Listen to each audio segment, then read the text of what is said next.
Hello friends, मैं प्रीति सोनी छत्तीसगढ़ से। Friends, जैसे कि सभी जान चुके हैं कि कल्कि जी आ चुके हैं और कल्कि जी की एनर्जी चारों तरफ फैल रही है। और वो धरती पर ही नहीं बल्कि पूरे ब्रह्मांड में पहुंच रही है। कल्कि जी की एनर्जी है ना, हर जगह उनकी एनर्जी पहुंच रही है। और हम इंसानों के साथ साथ सारे देवी देवता भी कल्कि जी के असली अवतार में आने की प्रतीक्षा कर रहे हैं। उन लोगों की भी मन में जिज्ञासा है कि कब भगवान को, उनको तो पता ही होगा सब कुछ कि कब भगवान पूर्ण अवतार में आएंगे, तो वो भी दर्शन के लिए ललायित हैं। तभी तो मैं बोलती हूँ ना बार बार कि हम लोग तो भाग्यशाली है जो यहाँ पर रह के उस चीज़ को फील कर सकते हैं, है ना। अच्छा, एक बात जो इम्पोर्टेंट बात है, ये काफ़ी लोग प्रश्न करते रहते हैं ना, आपने भी देखा होगा कमेंट में या हमारे भी मन में तो काफ़ी बार ये प्रश्न होता है। बहुत सारे प्रश्न हैं कि ये ऐसा क्यों हुआ, वैसा क्यों हुआ, है ना, हिमालय में ही बर्फ़ क्यों पड़ी, दुनिया भर के सवाल। कि नहीं वो राम जी ने सीता माता को क्यों छोड़ा, शिव जी ने गणेश जी का गला क्यों काटा था, दुनिया भर का सवाल हाथी का लगा दिया, ऐसा करके बहुत सारे सवाल है।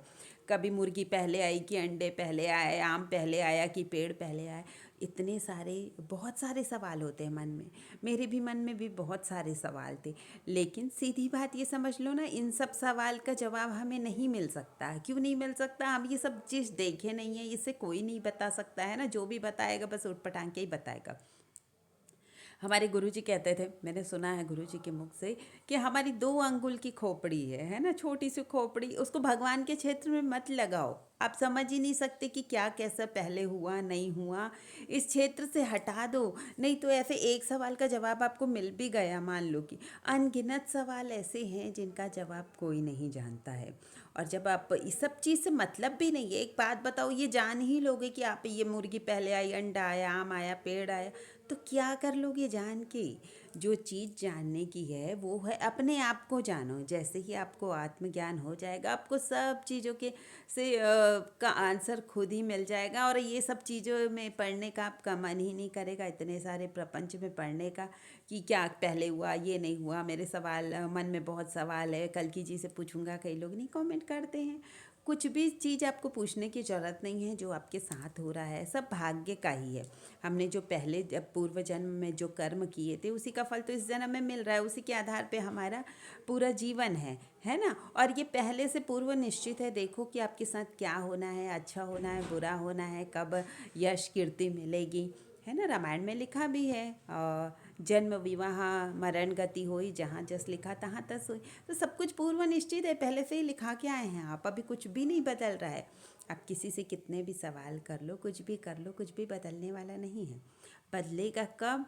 जब आप चाहेंगे, जब आप अपने आप को बदलेंगे, भगवान की रास्ते पर जाएंगे और अपने आप को जानने की कोशिश करेंगे। तो ये सब अपने अंदर जाने से होगा ना। बाहर आप चाहे कितने भी भटकते रहें, कुछ भी आपको नहीं मिलेगा।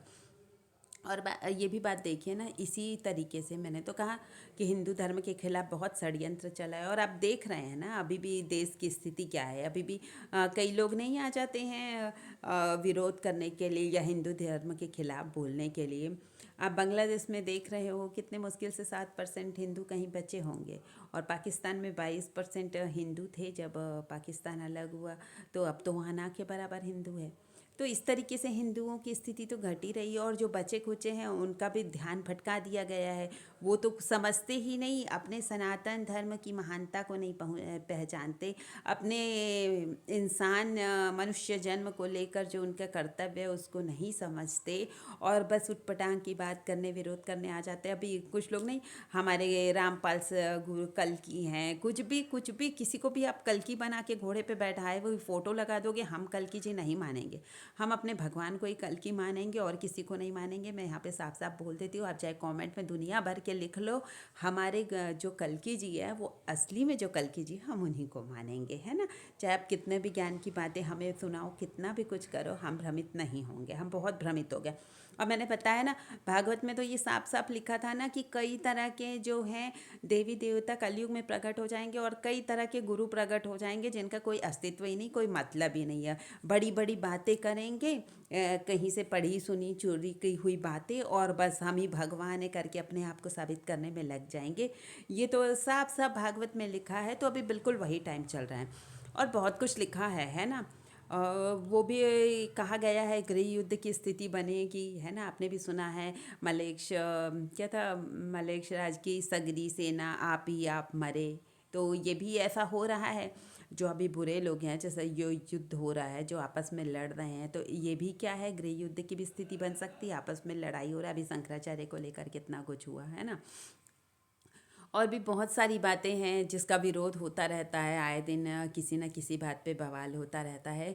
तो ये क्या होगा, अभी ये कम था, अभी क्या है, ये और भी बढ़ सकता है। गृह युद्ध किसी भी बात में हो सकता है, हिंदू मुस्लिम लड़े, कुछ भी कारण हो सकता है ना। और विश्व युद्ध की स्थिति बन रही है, और ये तो गुरु हम लोगों को जो लूटते आ रहे थे, तो उसी से ये तो बार बार आपको अलर्ट करते रहते हैं, किसी के भी चक्कर में मत पड़ो। कोई भी सच्चा संत नहीं है, सब बनी बनाई बातें। कोई अच्छा बोल रहा है तो समझो उसका ज्ञान अच्छा है, उसकी वाक शक्ति अच्छी है, चलो उसको प्रणाम करे, उसको नमन है तो भी कोई प्रॉब्लम नहीं, किसी को प्रणाम नमन करने में कोई प्रॉब्लम नहीं है। लेकिन गुरु बनाना है तो अच्छे को गुरु बनाओ, या तो मत बनाओ। आपको लग रहा है ना कि आप सही रास्ते पर हो, तो कोई ज़बरदस्ती किसी को गुरु बनाने की ज़रूरत नहीं है। गुरु की महत्ता तो है, लेकिन जब सही गुरु मिले तब तो, जब गुरु कहीं पहुंचा होगा तब तो आपको पहुंचा पाएगा। जब वो खुद ही नहीं पहुंचा है, खुद ही यही भटक रहा है पैसों के चक्कर में, नाम के चक्कर में, तो वो आपको कहाँ से कहाँ पहुंचा पाएगा। तो मैं तो यही कहूँगी कि आप अपने अंदर जाने की कोशिश करोगे ना, तो आत्मा खुद ही आपको गाइड करने लगती है कि क्या होने वाला है, क्या नहीं होना है। तो बहुत ज़्यादा प्रपंचों में, बहुत ज़्यादा चक्करों में पड़ने का मतलब नहीं। बस इतनी छोटी सी बात आप समझ लो कि भक्ति करनी है और अपने अंदर जाने की कोशिश करनी है, थोड़ा सा ध्यान करने की कोशिश करनी है। और ध्यान में भी बहुत सारे लोग बोलते हैं कि मन नहीं लगता, तो ध्यान में भी मन क्यों नहीं लगता है। जैसे मैंने पहले भी बताया है कि मन ना हमारा ही गुलामी स्वीकार नहीं कर सकता। क्या है कि मन हमारा गुलाम है, लेकिन अभी वो तो हमें अपने इशारों पर नचा रहा है। लेकिन जैसे जैसे हम ध्यान करते जाते हैं ना, मन हमारे कंट्रोल में आने लगता है, और वो हमारा गुलाम बनता जाता है। तो मन क्यों चाहेगा, है ना, कि हमारा गुलाम बने, इसलिए वो आपको भटकाता रहता है। फिर भी आप प्रयत्न करना ना छोड़ें। मैंने कहा ना, हम सबके अंदर कली पुरुष 100% विराजमान है, लेकिन सिर्फ भक्तों के पास वो पावर है जो उस कली पुरुष को हरा सकते हैं, अपने मन से हटा सकते हैं। और अब तो उनके साथ कल्कि जी की एनर्जी भी है भक्तों के साथ, तो अब वो बहुत ज़्यादा सक्षम है कि अपने अंदर के कली पुरुष को हटा सके, अपने अंदर की बुराई को ख़त्म कर सके और भगवान का सपोर्ट कर सके। तो बस मैं तो यही कहूँगी कि अभी जैसे कि कल्कि जी की एनर्जी काम कर रही है, यानी कि बहुत ही अच्छी बात है हम लोगों के लिए, भक्तों के लिए, कि उनकी की कृपा और बरसने वाली। और ये जो फेक बने हुए हैं ना, खुद को कल्कि बताने वाले, गुरु को कल्कि बताने वाले, बस उनका ज़्यादा दिन का टाइम अभी नहीं बचा हुआ है। तो अगर आपको मेरी बात सही लगती है, अगर मेरा वीडियो अच्छा लगता है, तो लाइक कमेंट शेयर ज़रूर कीजिए, और जो नए हमारे चैनल पर, हमारा चैनल सब्सक्राइब ज़रूर करें। Thank you friends.